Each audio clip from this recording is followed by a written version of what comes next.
Mi nombre es Javier Molina. Tengo 33 años y esta historia ocurrió hace casi 10 años, pero aún recuerdo cada detalle como si fuera ayer. En aquella época vivía en Vallecas, un barrio obrero de las afueras de Madrid, con mi mujer Lucía y nuestro hijo Martín, de 4 años. Intenté vender máquinas de ultrasonido portátiles a clínicas privadas, generalmente en pequeños barrios o ciudades vecinas. El problema era que nadie quería comprarlo. Era caro y parecía demasiado complicado para los médicos que estaban acostumbrados a los viejos dispositivos fijos. Solo recibía comisión si cerraba un trato, lo cual era muy raro. Cada no me hacía volver a casa con más cansancio en el cuerpo y menos esperanza en el corazón. Lucía trabajaba como dependienta en una panadería y últimamente trabajaba 2 turnos al día. Vivíamos en un viejo apartamento de 2 habitaciones con goteras en el techo y ventanas que no cerraban bien. Aún así, el alquiler ya tenía un retraso de 3 meses. A veces nos preguntábamos cómo era posible que aún no nos hubieran cortado la electricidad. Las peleas empezaron a volverse rutinarias. Ella gritaba y yo me quedaba callado. Pobre Martín. Él solo quería jugar y, sobre todo, hacer preguntas. Lo que me impidió derrumbarme fue su sonrisa cuando llegué a casa por la noche. Fue automático. Abrí la puerta, él vino corriendo y saltó a mis brazos, preguntándome si había logrado vender la maleta mágica. Y cada vez mentía diciendo que estaba casi, aunque estaba más cerca de la quiebra que de un cliente interesado. La tensión en casa solo aumentó. Las conversaciones con Lucía se convirtieron en fuertes acusaciones y pesados silencios. Hasta que un día, volviendo de otra visita infructuosa a una clínica en Getafe, me paré en un semáforo y vi algo que se me quedó grabado en la mente como si fuera una advertencia. Un hombre bien vestido, con un elegante traje azul marino, salió de un Ferrari rojo estacionado frente a un edificio de cristal en el centro de Madrid. Llevaba una tableta y sonreía como si el mundo fuera suyo. Y por un impulso que no puedo explicar, abrí la ventanilla del coche y pregunté: «Disculpe, señor, ¿qué hace usted para vivir así?». Me miró, se rió brevemente y respondió: «Soy corredor de inversiones». Luego entró al edificio y desapareció. Eso siguió dando vueltas en mi cabeza durante el resto de la semana. En los días siguientes comencé a investigar todo sobre el mercado financiero. Ni siquiera sabía qué era una acción, pero me sumergí de lleno. Descubrí que una de las casas de bolsa más grandes del país, Cervantes Capital, había abierto un programa de pasantías a tiempo completo. Solo había una vacante, y el detalle más cruel: las prácticas no eran remuneradas. Aún así envié mi currículum. Ya me sentía realmente mal. Cuando me llamaron para una entrevista, se me llenaron los ojos de lágrimas. Tal vez era la única oportunidad real que tendría de cambiar mi vida. Simplemente no tenía idea de lo que estaba por venir. Y si hay algo que le diría a cualquiera que lea esto ahora mismo, es esto: si alguna vez sientes que una oportunidad te da miedo y esperanza al mismo tiempo, ve a por ella. Pero debes saber que dolerá. Muy. El día de la entrevista yo estaba destrozado. No había dormido bien. Mi camisa estaba amarillenta en el cuello y mis zapatos parecían hechos de cartón. Estaban muy desgastados. Le pedí prestado un abrigo a mi vecino don Ramón, un señor de 70 años que siempre me ofrecía café en los días más difíciles. Dijo que le recordaba al hijo que perdió en un accidente de motocicleta. «Puedes hacerlo, Javier», dijo, entregándome el abrigo como si me estuviera entregando una armadura. Llegué a Cervantes Capital temblando. El edificio parecía de otro mundo. Elegante, silencioso, todo cristal y mármol. La recepcionista ni siquiera me miró a los ojos. Cuando entré en la sala de entrevistas, había otros 5 candidatos. Todos jóvenes, con trajes nuevos, llevando maletines de cuero. algunos con títulos de posgrado. Me sentí como un intruso, pero sonríe, y cuando me preguntaron por qué quería esa pasantía, respondí con la única verdad que tenía: porque no tengo un plan B. 2 semanas después, me llamaron para decirme que había sido seleccionado para el programa de pasantías. Lucía no celebró. De hecho, casi ni me hablaba. Dijo que era una locura trabajar gratis con un niño pequeño y sin ingresos. Y tal vez tenía razón. Pero cuando hizo las maletas y dijo que se iba a Bilbao a vivir con su hermana, no intenté detenerla. Solo te pedí que dejaras a Martín conmigo, y para mi sorpresa lo hizo. Esa noche, sola con mi hijo, miré al techo y entendí. Ahora éramos solo nosotros dos. Y este es mi consejo para cualquiera que esté pasando por una situación de abandono. No intentes comprenderlo de inmediato. Solo concéntrate en quién queda, lo que aún puedes ahorrar. Porque a veces lo que parece el final es solo la base de algo más grande. El primer día de prácticas fue una mezcla de emoción y vergüenza. Emoción porque por primera vez estaba dentro de una oficina elegante con gente que usaba términos como ingresos acumulados y cartera de activos, como si estuvieran pidiendo pan en la panadería. Vergüenza porque ni siquiera sabía cómo funcionaba el sistema de conexión e incluso necesité ayuda para saber dónde estaba el baño. Todos los pasantes tenían sus propias computadoras portátiles, hojas de cálculo abiertas y contactos de LinkedIn. Llevaba un bolígrafo Bic azul y un cuaderno rayado comprado en la papelería local. Pero aún así, me prometí: nadie me superará en esfuerzo. Mientras paraban a tomar café, lo anoté todo. Cuando salían a almorzar, yo repasaba el material de la mañana. No podía perder el tiempo. Cada hora allí era demasiado cara. Lo más difícil fue dejar la pasantía y darme cuenta de que el mundo real todavía me estaba aplastando. Tenía 2 ecógrafos tirados por su casa y trataba de venderlos en sus pocas horas libres, llevándolos por las calles de Lavapiés en un carrito de compra. Como el alquiler estaba atrasado, el administrador del edificio me dijo que el desalojo estaba a solo unos días de distancia. Cuando esto sucedió, tuve que improvisar. Durante una semana, Martín y yo dormimos en un albergue social gestionado por el gobierno, pero las normas eran estrictas.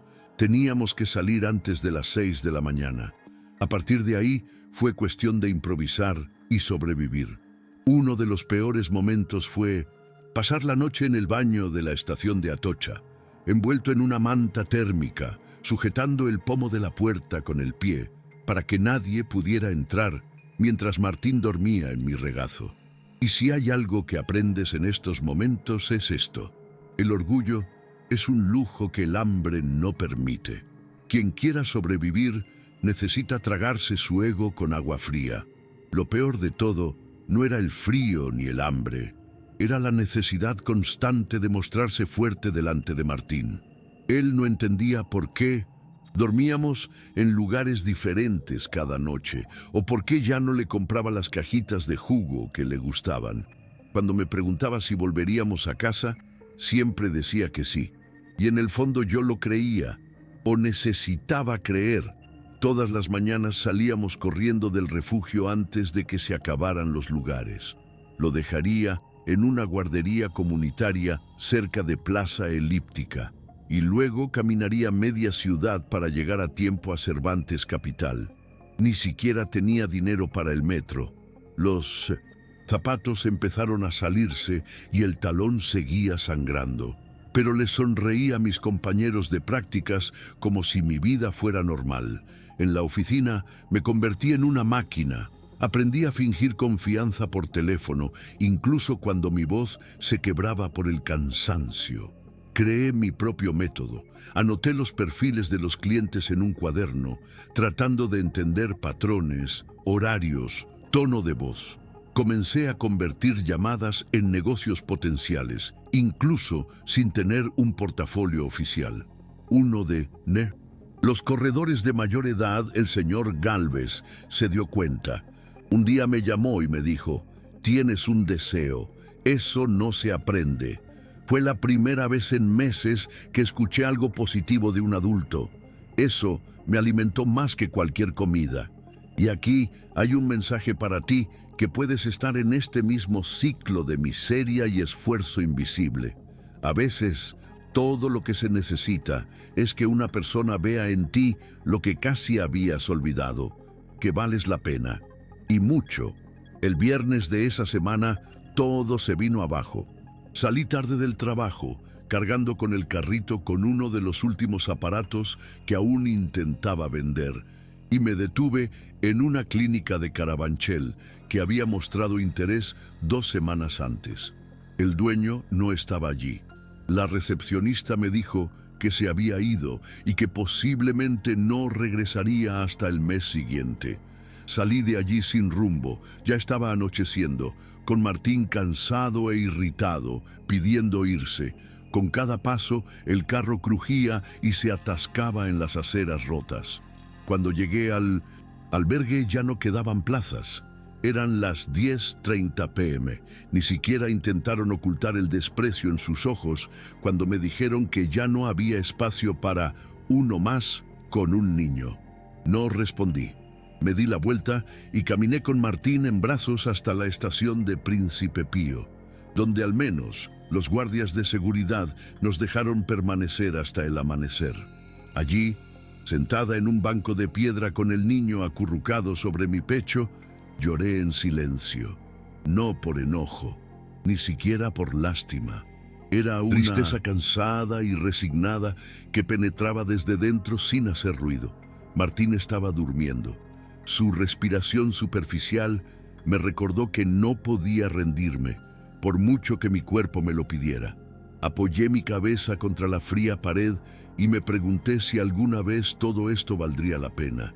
Y si estás leyendo esto en una noche similar, sola, tratando de no desmoronarte mientras el mundo parece ignorar tu dolor, escúchame, nadie te va a rescatar. Pero tampoco necesitas un héroe, solo hay que aguantar el tiempo suficiente para poder pasar la página, solo un día más, y luego otro más, hasta que vivir no duela tanto como ahora.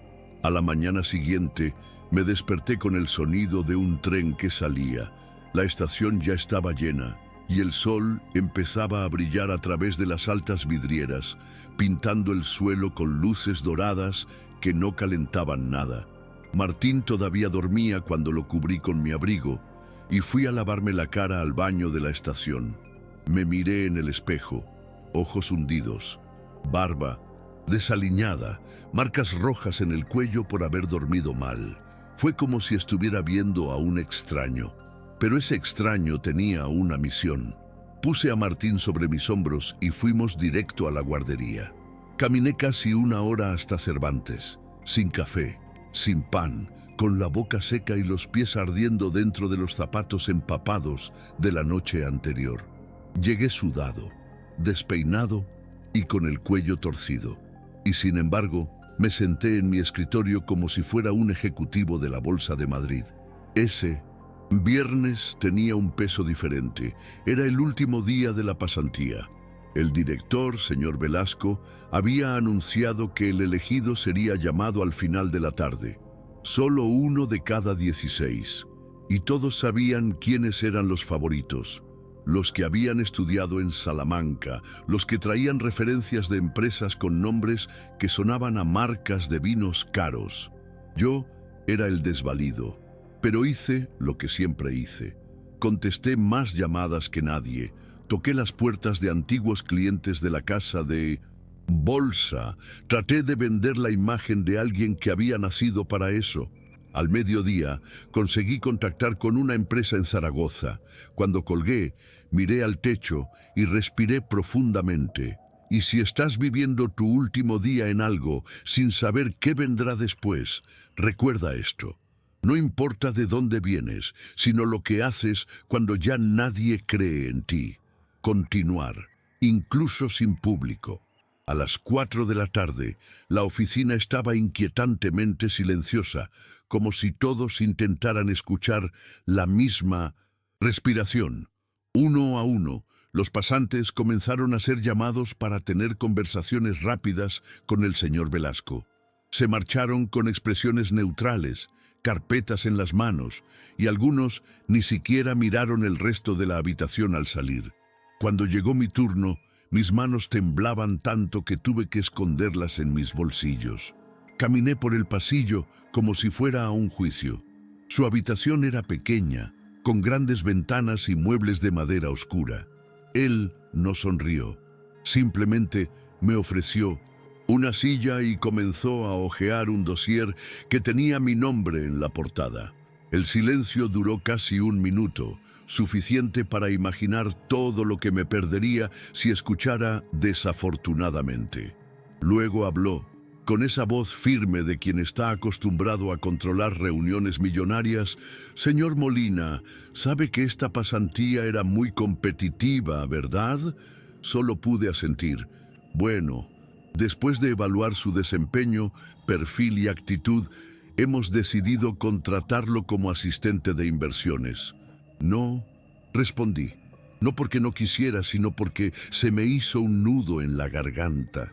Mis ojos se llenaron tan rápido que tuve que parpadear varias veces para no llorar delante de él. Le di las gracias, me levanté y salí de la habitación tratando de mantener la postura. Al llegar a la calle, respiré hondo. Miré el cielo nublado de Madrid y sonreí por primera vez en mucho tiempo. Y si crees que luchas por nada, que tu esfuerzo no se ve, escucha esto. Cada semilla que plantas en la oscuridad brota en silencio.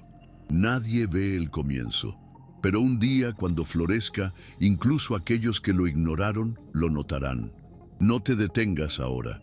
Esa tarde caminé hacia la guardería como si mis pies ni siquiera tocaran el suelo. Por primera vez en meses, no sentí un peso sobre mis hombros.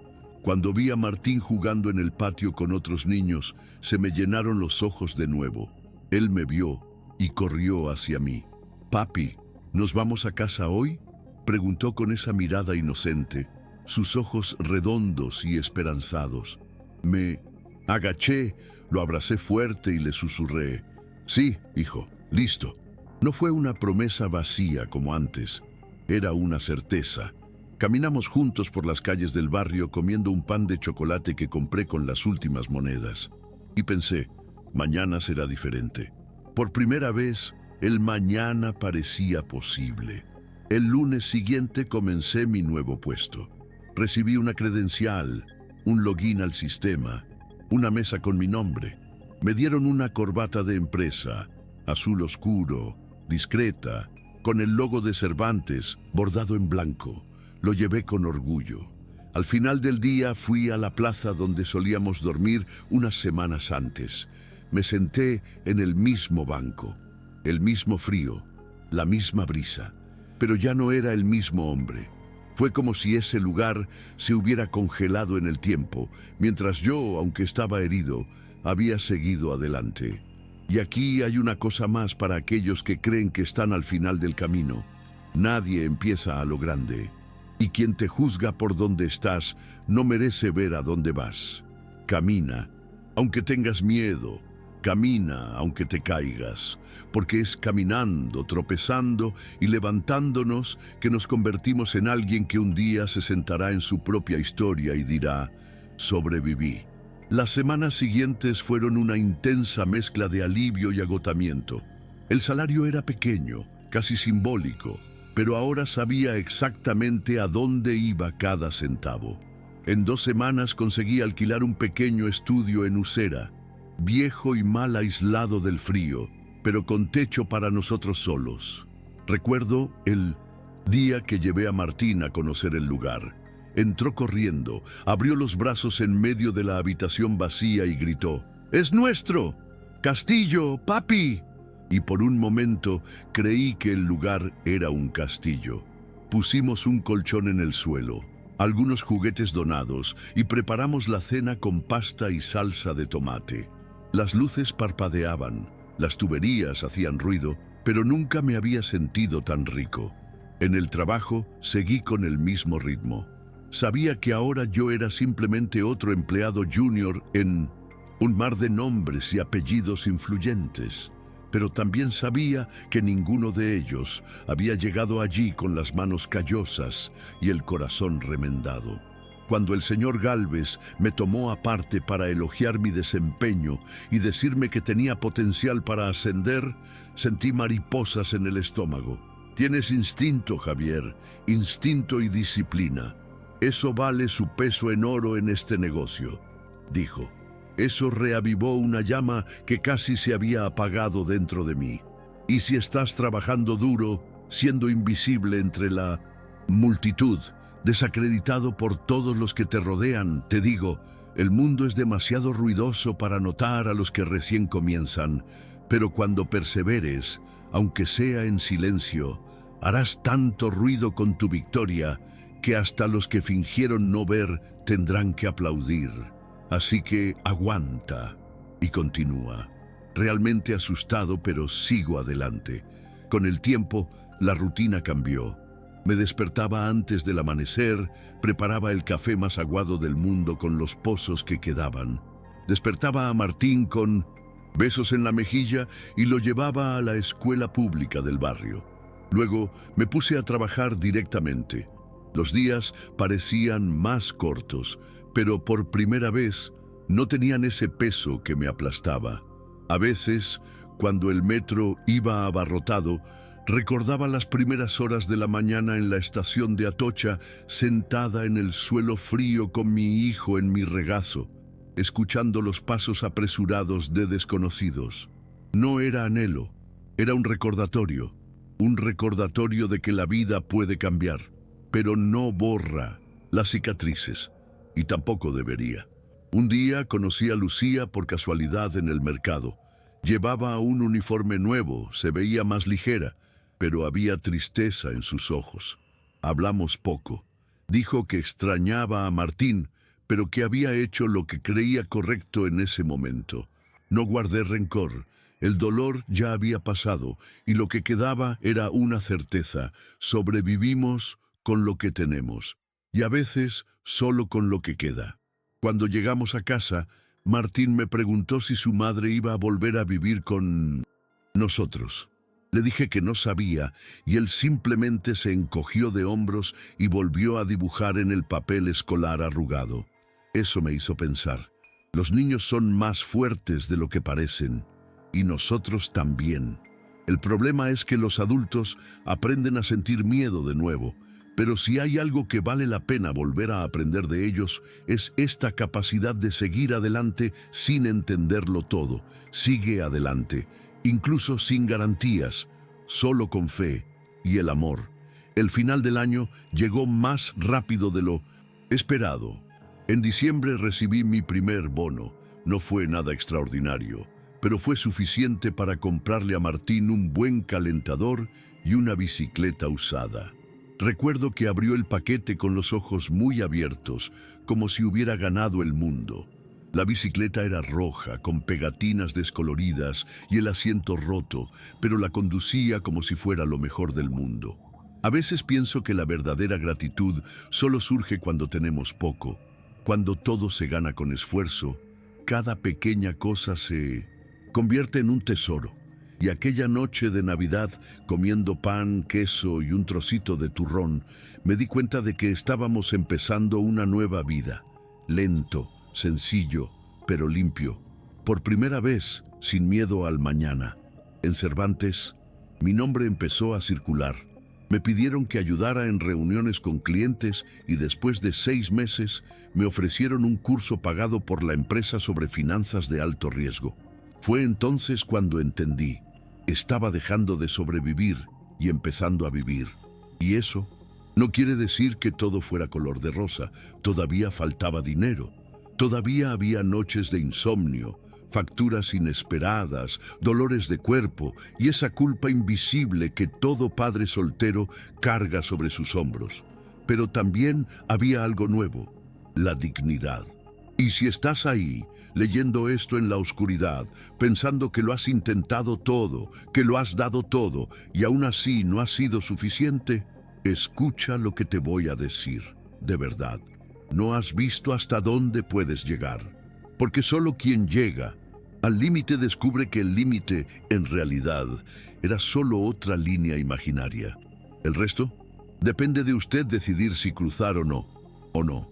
La fase más difícil ya había pasado, pero la vida real, incluso después de la tormenta, seguía dando sus golpes. La guardería de Martín aumentó la cuota mensual y tuve que renegociar todo.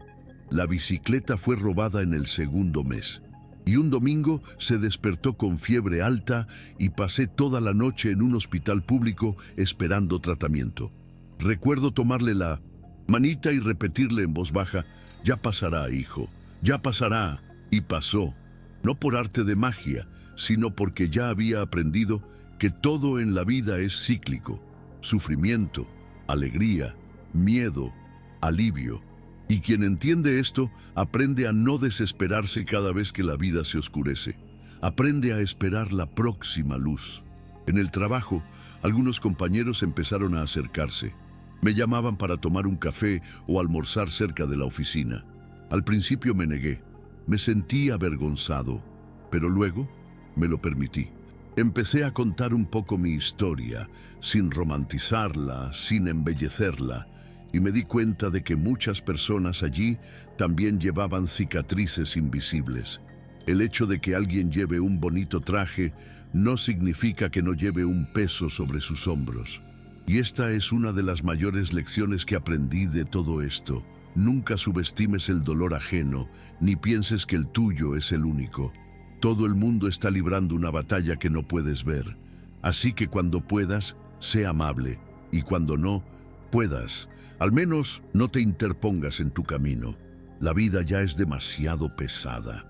Después de un rato, pude sonreír levemente, sin culpa, y poco a poco fui comprendiendo que ganar no siempre significa hacerse rico o tener estatus. A veces, ganar es simplemente poder dormir sin miedo, tomar un café con tu hijo un domingo por la mañana y saber que nadie te va a echar de casa ese día. Aproximadamente un año después de ese último día como pasante, me ascendieron a analista junior. Recibí un pequeño bono de rendimiento y, con él, pude hacer algo que meses antes parecía impensable: comprarle una cama de verdad a Martín. Una cama de verdad con colchón nuevo, sábanas azules y colcha del Real Madrid, su equipo, aunque yo sea del Atlético. Cuando lo vio, saltó a la cama y gritó como si hubiera ganado el mundial. Nos quedamos allí, uno al lado del otro, mirando el techo e imaginando el futuro. Y fue en ese momento que entendí algo importante. Las pequeñas victorias solo son ignoradas por aquellos que nunca han sabido lo que es perderlo todo. Al mismo tiempo, comencé a dar breves charlas voluntarias en centros de recepción, contando mi historia. No para presumir, sino para mostrar a otros padres, madres, jóvenes y personas sin hogar que hay una salida, que se puede empezar de nuevo incluso después de lo peor. Un día, una mujer me tomó aparte y me dijo: «Me diste el valor para pedir ayuda». Me daba vergüenza admitir que había fracasado, y eso me impactó más que cualquier cumplido profesional, porque al final sobrevivimos por dentro antes de sobrevivir por fuera. Y si estás leyendo esta historia con el corazón apesadumbrado, pensando que a nadie le importa tu dolor, recuerda esto: alguien ha estado exactamente donde tú estás ahora, y se fue, con esfuerzo, con tropiezos, con noches de insomnio, pero salió. Tú también puedes. No puedes rendirte hoy, porque tal vez mañana sea exactamente el día en que las cosas empiecen a cambiar, y entonces todo lo que pasaste pasará a ser historia, dura, pero el tuyo. Unos meses después, decidí volver con Martín a la estación de Atocha, el lugar donde pasamos algunas de las noches más difíciles de nuestras vidas. No le dije nada, solo dije que íbamos a dar un paseo. Cuando llegamos, no reconoció el baño en el que dormimos, ni el banco donde nos sentamos abrazados mientras pasaban los trenes. Pero lo hago. Recordé cada detalle. El sonido metálico de los trenes, el olor a limpieza mezclado con suciedad vieja, la mirada apresurada de la gente que cruzaba el amanecer como si huyeran de algo. Permanecí en silencio unos minutos, observando aquel lugar ahora lleno de luz, de vida, de movimiento, y pensé, estamos en otro tiempo. Ese mismo día le tomé una foto a Martín frente a la estación. Estaba haciendo una mueca tonta mientras sostenía una lata de refresco. Sonreí, pero dentro de mí todo estaba revuelto, porque a veces solo entendemos lo lejos que está el agujero en el que caímos cuando lo miramos desde arriba. Y eso lo que hice allí.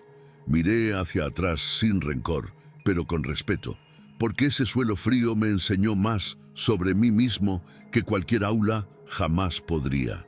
Y os dejo aquí un consejo que quizá nadie ha dicho todavía. No os avergoncéis de aquello que os salvó, aunque fuera feo, duro o desesperado. Cada decisión que tomaste para permanecer de pie, incluso con las rodillas temblando, te trajo hasta aquí. Y solo por eso ya mereces respeto, incluido el tuyo. Salimos de la estación de la mano. Ya no era una escapatoria, fue una reconciliación con el pasado, conmigo mismo, con la vida. Y en ese paseo sentí como si por primera vez realmente volviéramos a casa. A medida que pasaban los meses, la vida entró en un nuevo ritmo. Todavía luchando, todavía corriendo contra el tiempo, pero ahora con raíces. Martín empezó a sacar buenas notas en el colegio y ya hablaba de querer ser científico espacial cuando creciera. Me reí y le dije que podía ser quien quisiera, porque en el fondo yo también estaba reaprendiendo eso, que todavía había tiempo para soñar. Empecé a ahorrar dinero en un sobre escondido en el cajón de la cocina cada vez que me sobraba. Era pequeño, pero era nuestro. Era un símbolo de que ahora tenía control sobre algo. Después de tantos meses de dejarme llevar por la vida, finalmente tomé el volante, aún sin saber el camino, pero con manos firmes. Un día me encontré probándome una camisa en una tienda y me vi en el espejo, pero a diferencia de la primera vez que me miré allí, en la estación ahora reconocí a ese hombre, con menos pelo, más arrugas, un aspecto más firme. Pero era yo, y me gustó.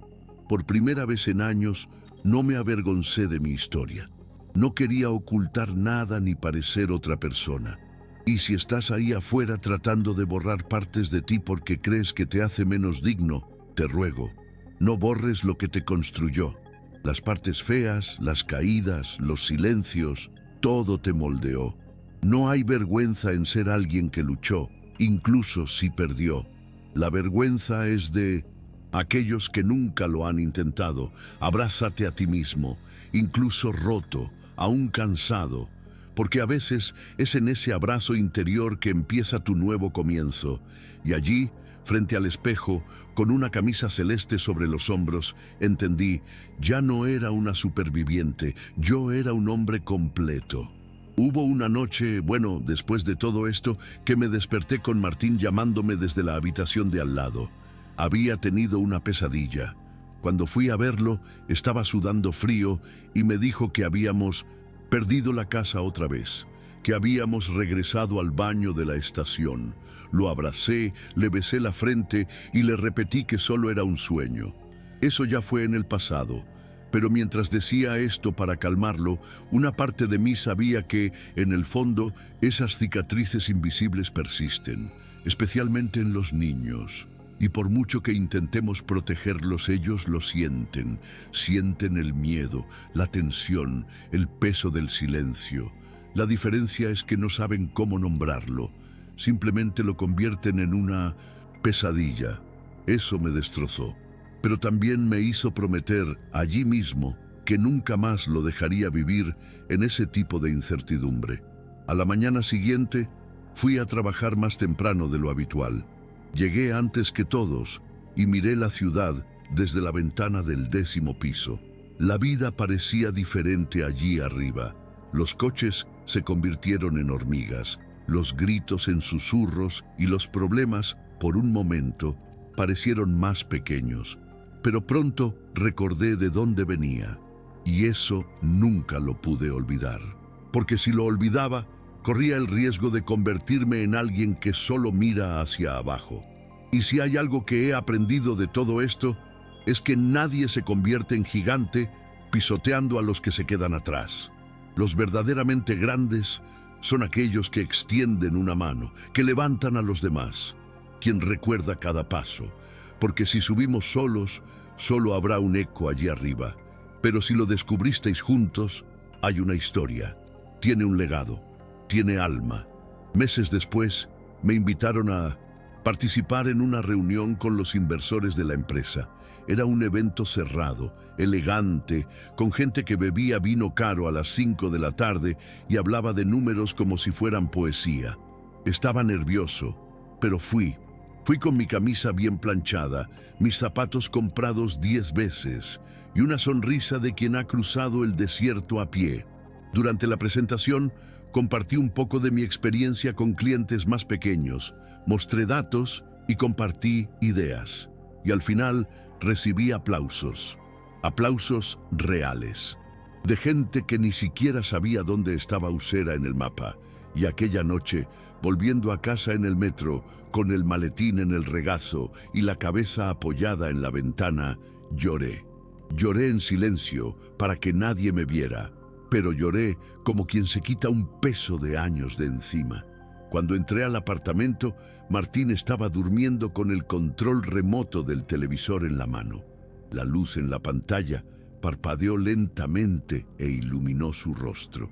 Me senté a su lado en el sofá y observé aquel niño que ya había dormido en mi regazo en un baño público. Ahora dormía en un cálido sofá con una manta y un televisor. Y entonces me invadió una ola de gratitud tan fuerte que tuve que cerrar los ojos para contenerla, porque hablamos tanto de esfuerzo, de lucha, de resiliencia, pero nos olvidamos de la gratitud, del poder que tiene. Y si has llegado hasta aquí en esta historia y estás intentando recomponer los pedazos de tu vida también, solo te pido una cosa: sé agradecido, incluso aunque todavía esté en el fondo, aunque todavía duela, porque cuando aprendes a agradecer en la oscuridad, la luz, cuando llega, no te ciega. Ella abraza, ella lo confirma, ella te recuerda que todo lo que has pasado ha cumplido su propósito, para formarte y no quebrarte. Con el tiempo la gente empezó a preguntarme cómo lo hacía, como si existiera una fórmula, una lista de pasos infalibles. Pero la verdad es que no sé cómo explicarlo. Yo simplemente seguí adelante, entre noches de insomnio, ropas rasgadas, humillaciones silenciosas y miedo constante. Continué, y eso no me convierte en un héroe, me hace humano, porque cuando tienes un hijo que te mira con hambre y confianza al mismo tiempo, rendirse ya no es una opción. Vivir se convierte en una misión. Y es curioso cómo el mundo trata el éxito. Cuando ganas, la gente piensa que fue suerte. Cuando te caes, dicen que fuiste un fracaso. Pero casi nadie ve el medio, el caos que existe entre intentar y lograr. Un día llevé a Martín al zoológico. Primera vez en un lugar así. Estaba tan encantado con los elefantes que apenas parpadeó. Compramos palomitas, tomamos fotos y reímos como si no hubiera deuda, pasado o cicatriz. Y ahí, en ese momento, me di cuenta de que estaba viviendo. No solo sobrevivir, como lo hice durante tanto tiempo. Estaba allí, presente. Y quizá esa sea la mayor señal de que has ganado. No cuando ganas dinero, ni cuando alguien te reconoce, sino cuando te permites vivir verdaderamente. Cuando el miedo da paso a la calma y la ansiedad se transforma en silencio. Y si estás ahí, en medio del huracán, sintiendo que todo te va a tragar, escucha esto con el corazón abierto. Pasará. Ni mágicamente, ni rápidamente. Pero vete. Y cuando pases, mirarás atrás y estarás orgulloso, no porque fuera perfecto, sino porque era real. Y nadie, absolutamente nadie, podrá quitarte la historia que escribiste con tu propia sangre, sudor y amor. Recientemente me reencontré con don Ramón, el vecino que me prestó su abrigo el día de la entrevista. Ahora caminaba más despacio con bastón y voz temblorosa, pero su mirada permanecía firme. Fuimos a tomar un café y en medio de la conversación me miró a los ojos y dijo: «Sabía que podías, Javier. Tienes algo que no se puede comprar, hambre de futuro». Eso me destrozó, porque ni siquiera sabía que tenía eso dentro de mí hasta que la vida me obligó a descubrirlo. Nos despedimos con un largo abrazo y pensé en cómo pequeños gestos, como el suyo, en aquella fría mañana, pueden cambiar destinos. A veces la diferencia entre el final y el principio es simplemente que alguien crea en ti cuando tú mismo ya ni siquiera crees en ti mismo. De camino a casa, vi a Martín jugando con otros niños en la plaza del barrio. Él se reía, ligero y despreocupado, y yo, apoyado en un poste, simplemente observaba. Pensé en todo lo que no recuerda: las noches de miedo, las puertas cerradas, los baños en el lavabo y las comidas improvisadas. Él no lo recuerda, pero yo sí. Y por eso me aseguro de que tenga una buena infancia. No es rico, no es perfecto, pero está lleno de amor, seguridad y esperanza. Y si eres padre, madre o alguien que cuida a alguien y se siente roto por dentro, pero aún así sigue adelante, escucha con amor. Esto ya es un milagro. Continúa la misma fiesta. Amar, incluso cuando esté agotado. Crea, incluso con miedo. No estás fracasando. Estás ganando de la manera más hermosa posible. Y un día, aquel a quien proteges se dará cuenta de esto. Y te agradecerá, no por lo que tenía, sino por lo que eras. Hace unos días encontré la vieja foto que me hice con Martín frente a la estación de Atocha, aquella en la que hace una mueca con la lata de refresco. Estaba amarillento, con los bordes desgastados. Tomé un marco de fotos sencillo, limpié el cristal y coloqué la foto allí. Hoy está encima de la cómoda de mi dormitorio, no como un recuerdo de un mal momento, sino como un trofeo silencioso. Cada vez que la miro, recuerdo de dónde venimos. Recuerdo lo que superamos. Recuerdo que, aunque tenía miedo, seguí. Que aún perdido, fui. Que aún sin saberlo, lo hice bien. No porque lo hice todo bien, sino porque nunca dejé de intentarlo. El otro día, un compañero de trabajo, recién incorporado, más joven, me preguntó cómo lograba mantener la calma incluso en los días más caóticos. Me reí y respondí: ¿alguna vez has dormido en el suelo del baño con un niño en brazos sin saber dónde despertarás al día siguiente? Él se quedó en silencio. Y yo también. Porque algunas cosas no necesitan decirse en voz alta para entenderse. Son estas cicatrices invisibles las que dan forma a nuestra fuerza. Y si ahora os preguntáis si realmente merece la pena luchar tanto, si todo esto servirá de algo, aquí va mi respuesta más sincera. Sí, ir. No porque el mundo te recompensará como en las películas, pero porque te convertirás en alguien que merece cada segundo de paz que hayas alcanzado. La lucha no te define, lo que haces con ella sí. Y cuando la vida se ralentice y te permitas respirar, verás que cada paso lento te ha llevado a un lugar que creías imposible. Y aquí es donde comienza el verdadero descanso. Hoy, mientras escribo todo esto, estoy sentada en el balcón de nuestro pequeño apartamento. Martín está en su habitación escuchando música y estudiando. Cumplirá 13 años en unos meses. Él sigue soñando con ser ingeniero aeroespacial y yo le sigo diciendo que puede. Y ahora realmente lo creo. La vida sigue con sus facturas, sus sustos, sus dificultades. Pero ahora hay terreno sólido, tiene techo, hay una rutina, hay risas y lo más importante, hay paz. A veces esperamos grandes cambios como en las películas, pero la verdadera transformación llega en silencio, en nuestra vida diaria, cuando nos damos cuenta de que ya no vivimos de la misma manera, que ya no necesitas fingir ser fuerte, porque se ha convertido en parte de ti. Nunca me hice rico. Todavía no tengo coche ni casa propia, pero pago todo a tiempo. Dormimos en camas limpias, tenemos comida en la mesa y nos reímos juntos casi todas las noches. Y honestamente, esto es más de lo que soñaba cuando vendía maquinaria pesada en las calles de Madrid con un niño pequeño a mi lado. Me han preguntado si lo cambiaría todo por un camino más fácil, y la respuesta es no, porque precisamente en esa dificultad me encontraba yo. Fue cuando toqué fondo cuando me di cuenta de qué estaba hecho, y cada dolor, cada rechazo, cada noche fría me empujaban hacia adelante, incluso cuando solo quería parar. Si todo me lo hubieran dado en bandeja de plata, quizá no sabría valorar lo que hoy tengo. Así que, si has leído hasta aquí y estás pasando por tu propio infierno personal, tal vez endeudado, tal vez solo, tal vez con miedo de no poder hacerlo, ten una última cosa en mente.